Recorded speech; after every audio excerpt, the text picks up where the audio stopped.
Gold, trusted gold buyers. మీరు తాకట్టు పెట్టిన బంగారాన్ని విడిపించి ఈ రోజు ఉన్న మార్కెట్ ధరకు కొనబడను.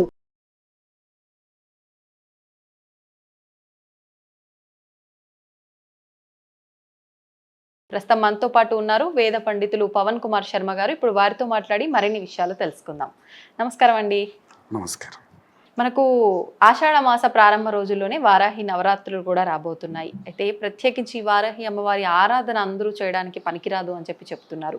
నిజంగా అందరూ చేయకూడదా? చేస్తే అసలు ఎవరు చేయొచ్చు, ఎలా చేయొచ్చో తెలియజేయండి. వారాహి అమ్మవారి యొక్క ఆరాధన అనేటువంటిది మనకి చాలా తక్కువ కాలం నుంచే ప్రచారంలోకి వచ్చింది. అవునండి. అంతకు ముందర మనకి ఇంత విస్తృత ప్రచారం లేదు. విశేషంగా మనకి యద్యద్ ఆచరతి శ్రేష్ఠ అని ఎవరు ప్రముఖులైనటువంటి వాళ్ళు ఆచరిస్తారో అది ఎక్కువ ప్రచారంలోకి వస్తుంది అని లోకంలో ఒక మాట. అట్లాగే చూడండి, చండీ హోమాలు కూడా ఇది వరకు ప్రాచుర్యంలో లేవు.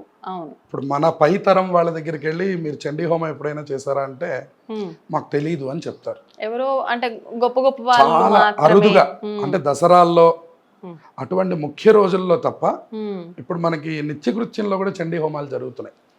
అంటే శాంతి కార్యక్రమాల్లోనూ అలాగే అందులో కూడా జరుగుతున్నాయి. అయితే అమ్మవారు అందులో చెప్పి ఉన్నారు, శాంతి కర్మని సర్వత్ర తథా దుస్వప్న దర్శనే అని అమ్మవారు అందులో చెయ్యమని చెప్పి ఉన్నా తొందరపడి ఎవరు ఆ పని చెయ్యలేదు. కానీ ఎప్పుడైతే కేసీఆర్ గారు ఐదు చండీ యాగం కార్యక్రమాన్ని నిర్వహించారో అప్పుడు ప్రజలందరూ కూడా ఈ చండీ హోమం చెయ్యాలి అనేటువంటి దృక్పథంలోకి వెళ్ళారు.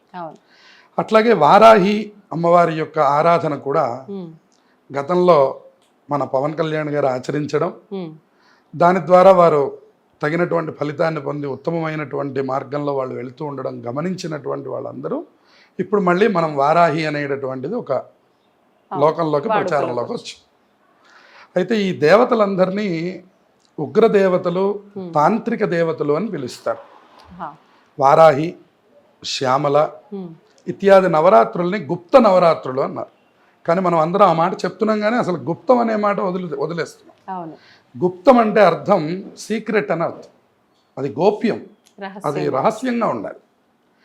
ఇప్పుడు రహస్యమైనటువంటి విషయాల్ని ప్రకటితం చేయడం ఎటువంటిదో, ఎవరిని కూడా దేవతా ఆరాధన తప్పు అనే మాట మనం చెప్పడానికి వీల్లేదు. కానీ అది ఎవరికి అవసరమో వాళ్ళు ఆచరించాలి. కానీ ఇది అందరికీ అవసరం కానటువంటిది అనేటువంటి మాట చెప్పాలి. ఎందువలన అందరూ చేయడానికి ఇది అవకాశం లేదు. అంటే ఎవరు చేయాలంటారు? ఎవరు అంటే ఆయా దేవతా ఉపాసకులు ఉంటారు ప్రత్యేకించి. ఇప్పుడు అటువంటి ఉపాసకుల దగ్గరికి మీరు అందరూ వెళ్ళి నమస్కారం చేయడానికి అవకాశం ఉంటుంది. కానీ లోకంలో ప్రచారంలో ఇంట్లో చేయడానికి అనేటటువంటి ఒక అభిప్రాయంలోకి జనాలందరూ ఉన్నారు. కానీ ఇంట్లో నవరాత్రులు చేయాలి అంటే తగినటువంటి వాతావరణం కూడా ఉండాలి. అయితే ఇప్పుడు మనం ఏం చేస్తున్నాము, సహజంగా మనకి 4 నవరాత్రులు సంవత్సరంలో ఉన్నాయి.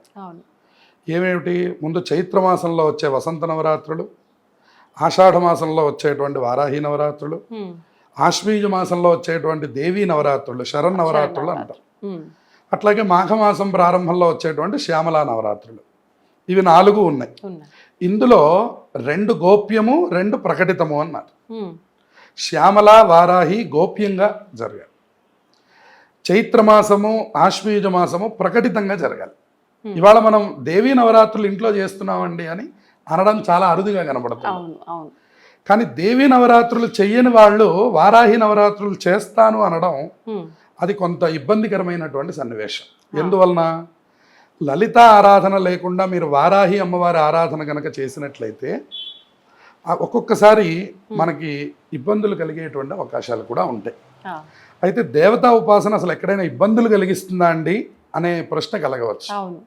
దానికి సైంటిఫిక్గా మనం ఒక్కసారి ఏమన్నా అర్థమయ్యేట్టు చెప్పాలి అంటే, మనం వాడుకునే వాటిల్లో హెర్బల్, కెమికల్ అని 2 ఉంటాయి. చూడండి, హెర్బల్ వాడండి, మీకు రియాక్షన్స్ ఏమీ ఉండవు. ఒకవేళ మీకు ఫలితం రాదేమో కానీ రియాక్షన్స్ ఉండవు. కెమికల్ జోలికి వెళ్ళేటప్పుడు మాత్రం కొంచెం జాగ్రత్తగా ఉండాలి. ఎందువల్ల? ఎఫెక్ట్ అవుతుంది. అయితే ఫలిస్తుంది లేదా రియాక్షన్ వస్తుంది. యాంటీబయాటిక్ టాబ్లెట్ ఇచ్చేటప్పుడు కూడా కొంచెం ఇంజెక్షన్ చేసి చూస్తారు. చూసి మీకు ఏమన్నా ఇచ్చింగ్ వస్తుందా, వామిటింగ్ వస్తుందా ఏంటి అని అడిగి అవును. మీ ఒంటికి పడింది అంటే పూర్తి స్థాయిలో ఇస్తారు. అట్లాగే దేవతా ఉపాసనలు కూడా వాళ్ళకి సంబంధించినవి ఉంటాయి. ఇప్పుడు ఇక్కడ మనకి దేవీ నవరాత్రులు చేసే అలవాటు మన ఇంట్లో లేదు. అవును. వసంత నవరాత్రులు అంటే ఏమిటో మనకి తెలియదు. తెలీదు. ఇవేవి తెలియకుండా వారాహి నవరాత్రులు మా ఇంట్లో చేస్తామండి అనడం సాహసోపేతమైన నిర్ణయం. చాలా రిస్క్. కెమికల్ని వాడడం లాంటిది. అట్లాగే అందుకని వారాహి అమ్మవారిని ప్రార్థన చెయ్యొద్దు అని ఎవరు చెప్పడానికి వీల్లేదు. అంటే నార్మల్ గా నిత్య దీపారాధన లాగా దీపారాధన చేసుకోవడం కానీ, అమ్మవారికి నమస్కారం చేయడం కానీ వేరు. కానీ ఇప్పుడు చాలా మంది కంద దీపం, అవును, ఇప్పుడు లోకంలో విస్తృత ప్రచారంగా జరుగుతోంది. కంద దీపం అని, తర్వాత నవరాత్రులు ఇంట్లో చేయడం అని అవును అనేటటువంటిది ఉన్నది. కానీ ఇప్పుడు ఈ కంద దీపం నిజంగా విశేషంగా చేయొచ్చు అంటారా? ఉన్నది. అమ్మవారికి ఆరాధనలో ఉపాసన పరులైనా ఎవరైనా ఉపాసనా పరులే, ఉపాసనా పరులు కానీ కష్టంలో ఉన్నటువంటి వాళ్ళు కానీ చేయాలి. సహజంగా మనం ఏం చేస్తున్నామంటే కొత్తదనంతో అందరూ ఆచరించాలి అనేటువంటి విభాగంలోకి వచ్చాం. కానీ అది అందరూ అన్ని జోళ్ళకి వెళ్ళకూడదు. చూడండి, మన ఇంట్లో ఉన్నటువంటి కరెంటు బోర్డే మనదే, నేనే డబ్బులు పెట్టి చేయించాను, నేను ముట్టుకుంటాను అనకూడదండి. మనం ఏం చేయాలి? ప్రమాదమే ఎవరిదైనా సరే. ఎలక్ట్రీషియన్ని పిలిపించాలి. అంతే అంతే. అయ్యా మీరు అదేంటో చూడండి, మాకు ఫలానా సమస్య వచ్చింది, మీరు వచ్చి మీ పని చేసుకొని వెళ్ళండి అంతే. అంతేగాని ఇది నా డబ్బులు పెట్టింది, మా ఇల్లు కాబట్టి నేను ముట్టుకుంటాను ఒకసారి అంటే ఒకసారి ముట్టుకొని చూడండి అని చెప్పాలి. అందుకని ఇవన్నీ కూడా ఎటువంటివి అంటే అటువంటివి అన్నమాట. అంటే మీరు దేవీ ఉపాసనని ఎన్నో సంవత్సరములుగా చేస్తూ ఇప్పుడు వారాహి అమ్మవారి యొక్క ఆరాధనను చేస్తే మీకు ఫలితములు సంభవిస్తాయి. కానీ ఈ కేవలం ఇందులో జరిగినటువంటి ప్రచారం వల్ల అమ్మవారు శత్రు సంహారం జరుగుతుంది, భూ సంబంధమైనటువంటి సమస్యలు తొలగుతాయి లాంటి విషయాల్లో గనక మీరు ఏదైనా ప్రత్యేక ఆరాధనలు గనక ఇంట్లో పెట్టినట్లయితే ఈ కెమికల్ రియాక్షన్ని కూడా మీరు చూడాల్సి వస్తుంది. ఇప్పుడు మన తరఫున పోని మనం ఏదైనా ఇబ్బందిలో ఉన్నప్పుడు ఆ ఉపాసనా పరుల చేత మనకు సంబంధించిన కార్యక్రమం చేయించుకుంటే ఫలితం ఉంటుందా? తప్పకుండా ఉంటుంది. కానీ వాళ్ళు ఎక్కడ చేయాలి? వాళ్ళు వచ్చి చేయాలి. మన ఇంట్లో చేయొచ్చా? మన ఇంట్లో చేయొచ్చు. అంటే మీకు ఉపాసకుడు దగ్గరగా ఉన్నాడు అనుకోండి, మీకు దానివల్ల సమస్య రాదు. ఉపాసకుడు మీదకి ముందు అమ్మవారి యొక్క దృష్టి వెళ్ళినప్పుడు ఓహో వీడు ఫలానా అనేటటువంటి దృష్టికి వెళ్తుంది. కానీ ఆవిడ కన్నులు తెరిచినప్పుడు కానీ అటువంటిప్పుడు కానీ ఆ ఉపాసకులు కాకుండా సామాన్యులు కూడా వెళ్ళి ముట్టుకునేటటువంటి ప్రయత్నాన్ని చేస్తే అది ఆ సందర్భంలో ఎటువంటిది అనేది మనం ఏమి చెప్పలేం.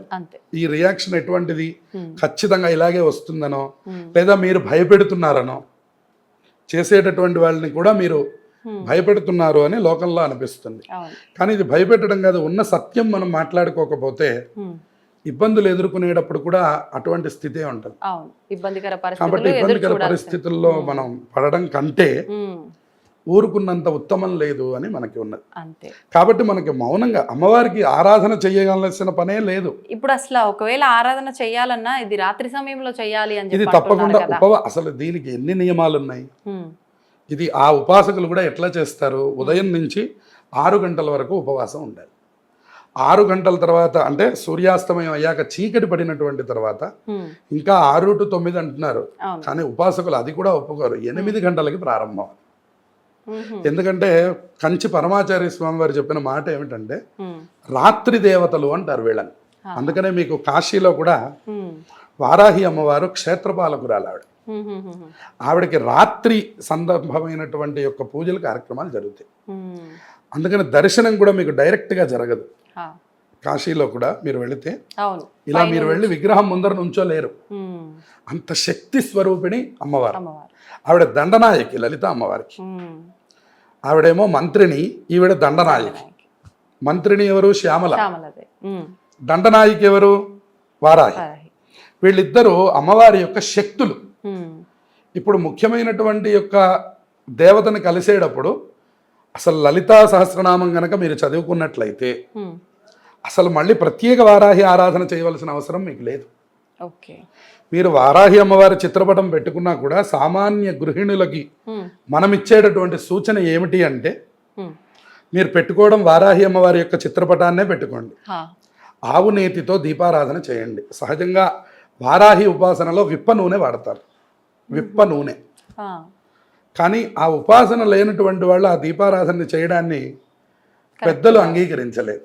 అందువల్ల అన్నిటికీ మూలమైన లక్ష్మీప్రదమైనటువంటి దీపం ఆవు నేతితో చేసేటటువంటి దీపారాధన. ఆ, వారాహి అమ్మవారి చిత్రపటాన్ని ఇంట్లో పెట్టుకొని ఆవు నెయ్యి దీపారాధన చేసి, అవకాశం ఉన్నటువంటి స్త్రీలు కానీ పురుషులు కానీ 9 రోజుల పాటు అసలు మీరు దీక్షగా ముందు లలితా సహస్రనామం చదవడం నేర్చుకోండి. అంతకంటే గొప్పదైనటువంటిది ఏది ప్రపంచంలో లేదు. ఓకే. వారాహి అమ్మవారు ఆ అమ్మవారికి ఒక అంగదేవత. ఇప్పుడు అంగదేవత ఉపాసననే మీరు గొప్పదన్నప్పుడు అవును, ముఖ్య దేవతా ఉపాసన ఇంకా ఎంత గొప్పది. అంతే కదా. అటువంటి ఉపాసనని మాని కేవలం నేను అంగదేవతా ఉపాసన చేస్తాను అని అనడం అది పూర్తిగా సమంజసం కాదు. అది వాళ్ళ స్థితికి మనం వదిలేయడం. ఎందువలన అంటే ఇది ఎక్కువ ప్రచారం కాకూడదు అని మా ఉద్దేశం కాదు, కానీ దీనివల్ల ఎవరు ఇబ్బందులు ఎదుర్కోకూడదు అనేది మా ఉద్దేశం. అందువల్ల ఖచ్చితంగా ఇది అందరూ చేసే ఉపాసన కాదు అనేటువంటి విషయాన్ని బాగా తెలుసుకొని తప్పకుండా మీరు ఆ 9 రోజులు దీక్ష చేయగలిగితే భోజనాది నియమాలు కూడా లేవు. స్నానం చేసి శుభ్రమయ్యి ప్రతిరోజు రాత్రి 8 గంటలకు కూర్చొని కుటుంబం అంతా చేరతారు. నా ఉద్దేశం 8 గంటలకి అందరూ కూర్చొని అమ్మవారికి ఒక ఆవు నెయ్యి దీపారాధన చేసి ఆ వారాహి అమ్మవారిని ప్రార్థన చేసి అమ్మవారికి ఒక్క లలితా సహస్రనామం పారాయణ చేయండి. మీరు అద్భుతమైన ఫలితాలను చూస్తారు. మానకుండా 9 రోజులు చేయండి. ఈ నవరాత్రులు 9 రోజులు కూడా. విశేషించి ఆషాఢ మాసం అంటేనే మనకి విశేష మాసం అమ్మవారి ఉపాసన. మన తెలంగాణ ప్రాంతంలో బోనాలు అమ్మవారికి విశేష ఆరాధనలు చేయడం మనం చూస్తాం. కాబట్టి ఈ సందర్భంలో మనం ఏ రకంగా అమ్మవారి ఆరాధన చేసినా అమ్మవారు మనల్ని అనుగ్రహిస్తారు. కాబట్టి వారాహి నవరాత్రులు అనేటువంటివి కొంతమంది ఉపాసకులకు సంబంధించినవి. కాబట్టి మీ దగ్గర ఉన్నటువంటి దేవాలయానికి వెళ్ళండి. లేదు ఆ ఉపాసకులు ఏదైనా ఇంట్లో ఆరాధన చేస్తున్నప్పుడు మీరు అక్కడికి వెళ్ళి నమస్కారం చేయండి, కానీ ఇంట్లో పెట్టే సాహసం చెయ్యొద్దు అని ప్రత్యేకమైన సూచన. ఒకవేళ మాకు ఇంట్లో చేయాలని ఉందండి, మా దగ్గరలో ఎవరు లేరు, మేము ఎక్కడో అపార్ట్మెంట్లో ఉంటాం గచ్చిబౌలి, మాకు ఇక్కడ అవకాశం లేదు అంటే తప్పకుండా ఇప్పుడు నేను చెప్పినట్టుగా ఆవు నెయ్యి దీపారాధన చేసి లలితా సహస్రనామాన్ని రాత్రి 8 గంటల సమయంలో చదువుకోండి. దాని ద్వారా మీకు ఉత్తమమైనటువంటి ఫలితాలు వస్తాయి. మీరు ఏ కోరికతో అమ్మవారికి ఈ పారాయణని సమర్పిస్తారో ఆ కోరిక అమ్మవారు తప్పకుండా నెరవేరుస్తుంది. సంతోషం అండి, చాలా చక్కటి విధానాన్ని తెలియజేశారు. ధన్యవాదాలు. శుభమస్తు.